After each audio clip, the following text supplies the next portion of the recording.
Hey CrossFit crew, it's Coach Olivia here with Chalk Gymnastics. I am here to give you tips and tricks in order to get the perfect handstand. Now I know in CrossFit, the perfect handstand is not necessarily the end-all be-all, but if we do have the right fundamentals, this will allow you to walk on your hands faster, hold your handstands longer. So here's what I can show you. In this video, I'm going to break down a couple different exercises that can help build a nice strong handstand. The biggest tip that I can start out with is that you need to find a stacked handstand. What that means is that your toes are right over your knees are right over your hips are right over your shoulders, and your shoulders are right over your hands. Just as if you were standing on your feet. You don't lean to the front or to the back in order to just stand. It's the same concept in the handstand. When I see CrossFitters performing handstands, a lot of the times I see male athletes, one, because they're strong enough to kind of muscle out a handstand where their chest is out and their toes are in front of them this way and they're arched, counterbalancing and walking on their hands. And with female athletes, I see not enough strength where we're not kicking up enough, and so that never allows you to get fully vertical to have the balance to walk on your hands. So with that in mind, here are some things that we can do to improve both ends of those spectrums. To start, we're gonna lay down on our back. First, we need to be able to master the concept of rolling our hips under and our ribs in. So when you're laying on your back, my shirt's a little loose so you might not be able to see it, but when you're laying here, you'll notice that your back has a natural arch to it. It is not touching the ground. When we do our handstands, we need to think about rolling our hips under, and even just with that simple motion, you'll notice that your back is now completely pressed against the floor.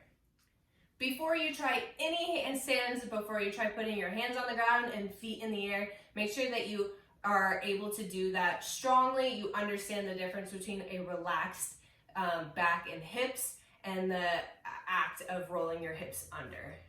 Next, we're going to move on to a hollow body hold. After we have mastered that motion of rolling our hips under, our back is pressed into the ground, you're going to pull your shoulders up, look at your toes, and even if you need to hold this for a while and get a nice strong core here, that is okay. And then eventually you will pick your feet up and hold a hollow body for 10.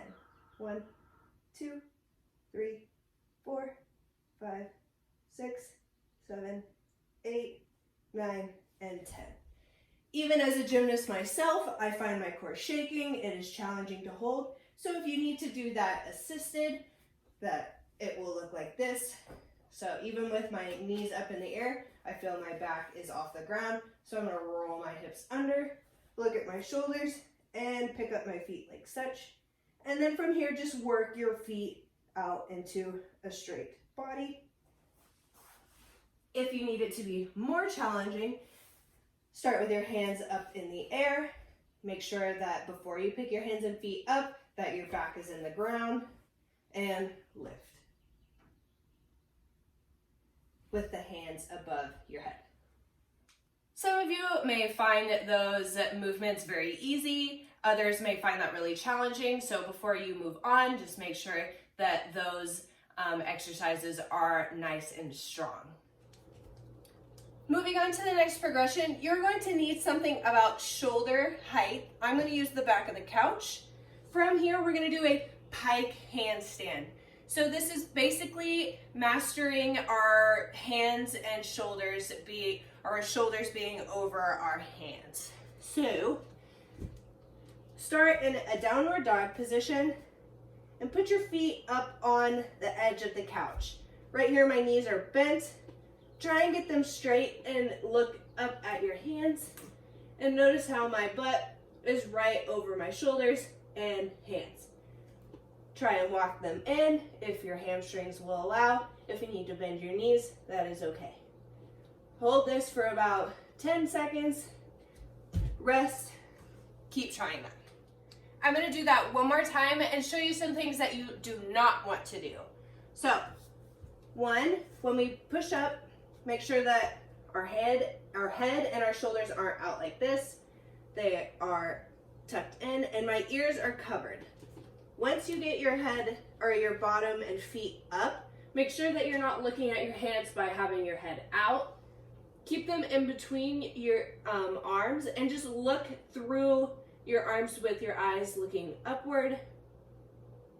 And then from here, you do not want to have a saggy back. Remember, those ribs are rolled under, bottom and core is tight. Next, you will need to find a wall. I'm going to use a door. Welcome to my home. It is very small. Sorry for the mess. So for this, we're going to do a wall walk handstand. You're going to start at your door in a push-up position, like such. From here, you're going to walk your feet up and walk your hands into the wall simultaneously. So your foot will walk up. Notice right here that I am in a stacked position. My hands on my shoulders are aligned with my hips and feet.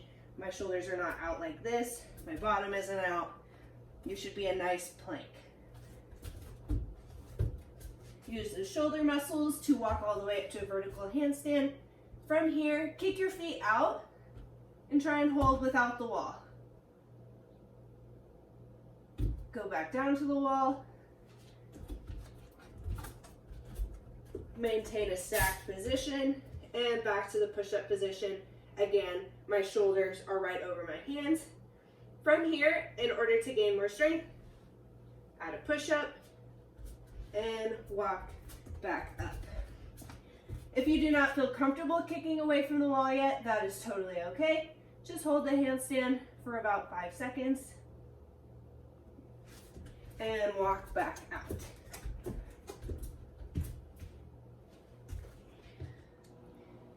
Once you have done quite a few wall walks and you're up in that handstand kicking away from the wall and you feel like you have a good solid handstand, again with our ribs in, our cores and bottoms tight, try them away from the wall. Now, an important thing for kicking into the handstand is that it is controlled and we're controlling up to that stacked position. Finding that stacked position takes, I would say, years of practice. I mean, at least for myself, I was a gymnast for 10 years, so it kind of comes second nature to me. But the biggest tip that I can give is finding that stacked position and just practicing it literally every single day until it just becomes muscle memory. Another thing you could do is do a handstand up against your couch, thinking about leaning your shoulders into the couch and using your core in order to balance your legs. So, starting in a lunge, hands go right close to the couch as they possibly can. And kick up, shoulders are balanced. It may take a couple tries to find that balance. And using the couch to kind of assist the shoulders. Notice how my bottom isn't out like this. My ribs are under, my legs and my core is tight. And kick out. You will notice that my shoulders were closed a little bit. That will not be able to be held in the actual air, as just gravity does not allow that. But for the couch drill, I do like that because it forces you to use your core to balance your legs.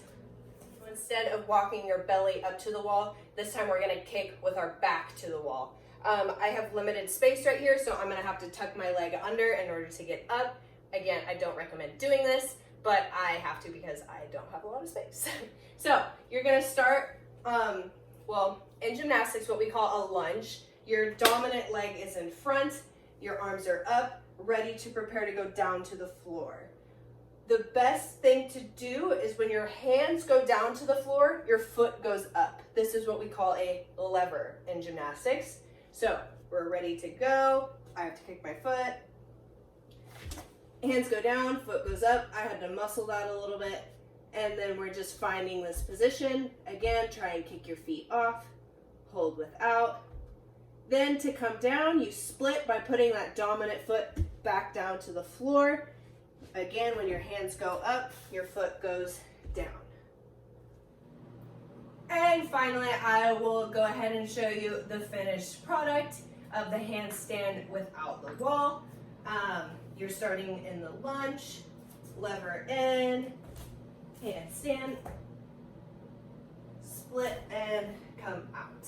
CrossFit, I know that there is a lot of handstand walking. So some good drills for handstand walking are handstand shoulder taps. So you're going to find your wall again, and in the handstand, you are going to lean on either or alternating arms and tapping your shoulders. So we'll kick up, lean your weight on one arm, tap, tap, tap. Trying to maintain a tight core, tight hips, in order to alternate our weight on each side to tap our shoulder. And those are my tips and tricks for the perfect handstand. I recommend starting from all the way laying on the floor, practicing our ribs rolled in, our hollow body holds, and then progressively move on to those different exercises until you are able to try the handstand without the wall. I'm sure many of you can already do the handstand without the wall, but in order to find those right fundamentals, it's good to build upon a base in order to have strong cores and the perfect handstand.